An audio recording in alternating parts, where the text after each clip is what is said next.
Screenflow tutorial. I'm trying to show you as many tools as I can that'll help you with your tutorial. You have the bottom layer of video and a layer of audio. You have a red playhead. You can hit the space bar and it would start it, and then the space bar and it would stop it. You have something that will examine each tenth of a second. It'll break it down as small as possible or as little as possible. If you ever get a real long one, it kind of helps.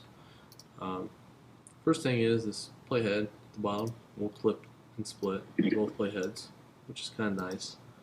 And that way if you make a mistake, you highlight both and hit delete. And then you just push them together so you don't want this gap. You don't want that. What you want them is together. Sometimes you can push it in if you want a transition. Then you can pick a transition. Show you. And it makes it kind of nice. Right now we just won't go with the transition, or at least the transition that you can see. It's so fast. Okay, longer transition, slower it'll take, and shorter transition, it'll be faster. But if you ever mess around with the video, you want to make sure they're all the same. So if you want like an introduction title and you want to play that to go here, one of the things that you'll want to do is to add text box.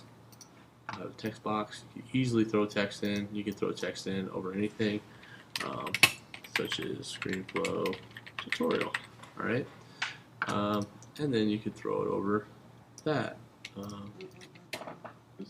This is a basic tool. The actual, it would read the actual text. If I wanted it over everything, then I would have to put it over everything. But I probably don't want to. Okay, and I can make it shorter or longer and add transition. If I didn't like that, if I wanted to even it up, if I wanted it dead in the middle, that's what those yellow lines are for. You could easily play with the color of everything. I can make it a cool outline if I wanted to. The backdrop, I can make it a solid color. I could use the drop tool to find a specific color. Maybe I wanted the playhead red. And you gotta be careful here. All right. Oops. This works better on the student laptops than it does on this computer. But let's say I wanted that specific grain. I got it. That's what that's for. Also, if I want an image, I could definitely pick an image. I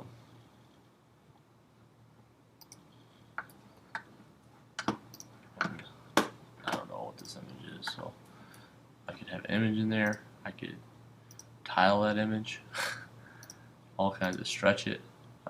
That's just a letterhead. Scale to fit. I generally go with a solid color. If I wanted to make it the whole screen, I could do something like that and hit enter. Okay, so you can make a nice little pretty text box to start off if you want. What most people want to do is usually find music and download on the computer. You go to add media to put your music on if you want to.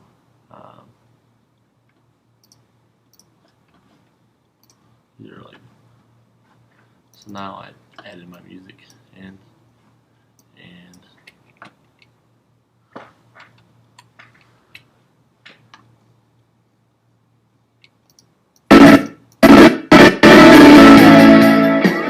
I'm just going to go ahead and split this one playhead. I don't want to split the whole thing, so I didn't select the whole thing. I'm just going to delete that and move it to the part I want. I'm going to just do my opening. Control click, split playhead, and that way, now I have a decent transition. I got my shades on, top back, rolling with the music jack. This is a basic tool. So now it transitions into all really well. But let's say that I put this over top. One of the things that I'd want to do is if I put it over top, Shades on top. instead of you can't hear my voice, I would want to select the audio file. You'd probably come in here and select ducking, and probably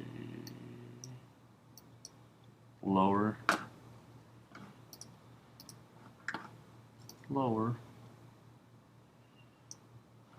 and hit add audio option, and lower, maybe lower just a little bit.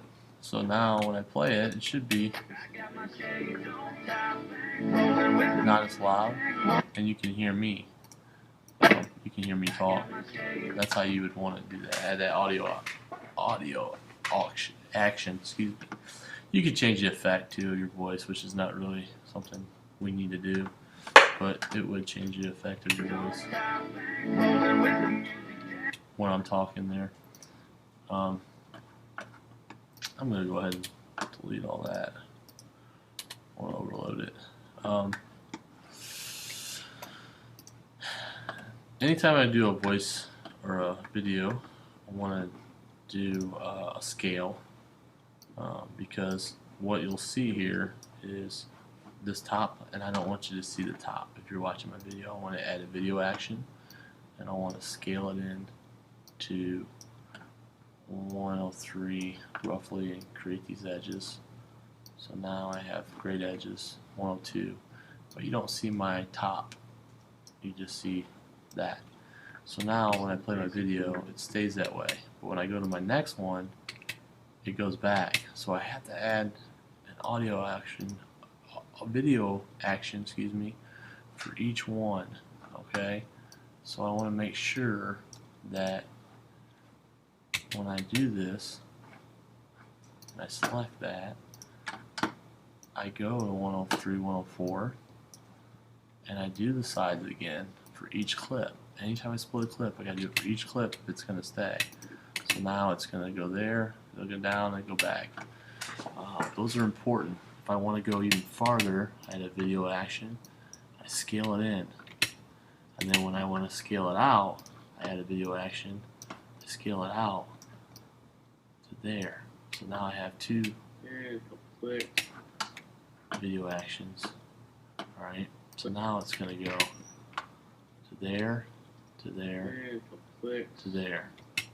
Now, if this is one I want to put it back to my 103, roughly. It'll change. But as long as that's yellow, that means that that's the video action that we're manipulating. See how that's yellow at the bottom? So now, it's going to go to where I want it to go, to where I want it to go, and then back. That's what a video action is. If I don't like that as well, I can add an animation. Anytime if I want to point to something,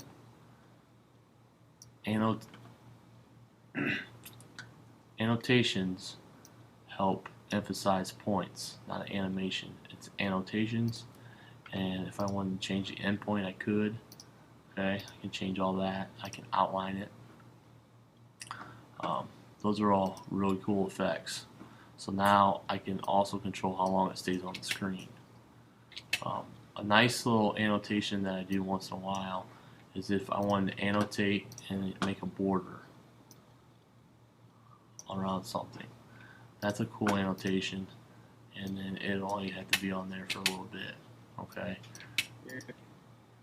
See how it does that, and it kind of highlights it.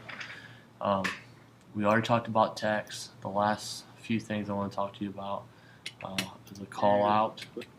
When I select this, I'm going to add a call out for my pointer, and it's going to zoom up, add a border. I can add a shadow if you want, or a line if you want to see it. I can control how long it's going to stay on the screen. So wherever my mouse is, it's going to have a call out. Okay, if I don't like it there, I'm going to move it over here. It's going to be there. Okay, so that's really how you add a call out. Remember, you have to have the correct layer, and you can always move it around. And then the last one is I can mess with my pointer. I can add a screen recording action, make my pointer bigger, make it a radar click. So anytime it gets clicked, it's going to have that red radar look. I hope this helps. I hope you'll be able to add media, make text, make annotations, make callouts, screen recordings, change your audio properties, and do a scale.